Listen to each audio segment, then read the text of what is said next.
Hello friends, இன்றைக்கி நான் காலையில் கடைக்கு போனப்போ எனக்கு மார்க்கெட்டில் வந்து நல்ல சர்க்கரை வெள்ளிக்கிழங்கு ஃப்ரெஷ்ஷாக அப்போ தான் மூட்டையிலேருந்து எடுத்துகிட்டு இருக்குனாங்க.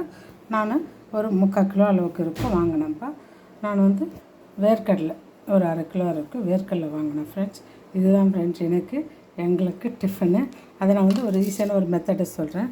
இப்போ வந்து நான் இட்லி குண்டாவில் வந்து தண்ணி எடுத்து வச்சுருக்கேன்ப்பா. இதில் வந்து இந்த வேர்க்கடலையை போட்டுட்டு இதுக்கு தேவையான உப்பு ரொம்ப போட வேண்டாம்ப்பா, கொஞ்சோண்டு போட்டால் போதும். ஏன்னா உப்பு கறிக்கும். நல்லா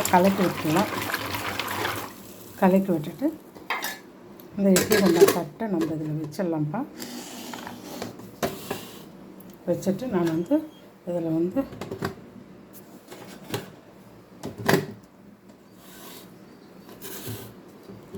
ரெண்டுத்தையும் ஒன் டைம்லேயே நம்ம வேக வச்சிடலாம். இதுக்கு 2 வாட்டி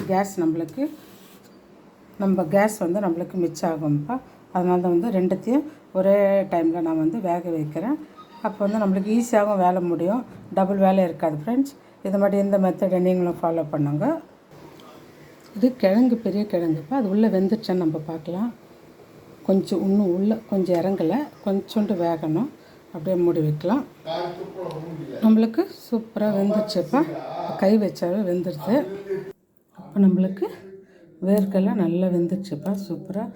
ஒரே இதில் வந்து நம்ம ரெண்டுத்தையும் வேக வச்சுட்டோம் பாருங்கள். ஃபஸ்ட்டு நம்ம கொஞ்சம் வேக்காடு கம்மியாக இருந்தது.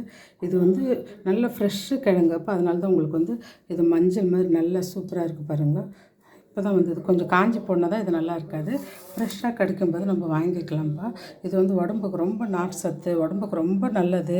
சுகர் இருக்கவங்க இதை சாப்பிடக்கூடாதுன்றாங்கல்ல, சுகர் இருக்கவங்க இதை சாப்பிட்லாம்ப்பா. டிஃபனுக்கு பதில் இதை எடுத்துக்கலாம். வேறு டிஃபன் நம்ம சாப்பிடக்கூடாது, அவ்வளோதான். இது எடுத்துக்கலாம்.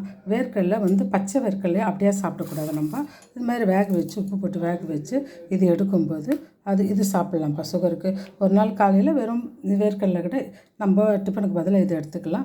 அதே போல் ஒரு நாளைக்கு நம்ம டிஃபனுக்கு பதிலாக இது எடுத்துக்கலாம்ப்பா. ஒரே நாள் இட்லி தோசை அதுவே சாப்பிட்டுட்டு போர் அடிக்கிறத விட நம்ம டிஃப்ரெண்ட்டான விதத்தில் நம்ம எடுத்துக்கலாம் ஃப்ரெண்ட்ஸ். நீங்களும் இது மாதிரி செஞ்சு சாப்பிட்டு பாருங்கள். உங்களுக்கு இந்த வீடியோ பிடிச்சிருந்தா லைக் பண்ணுங்கள், ஷேர் பண்ணுங்கள். Thank you friends.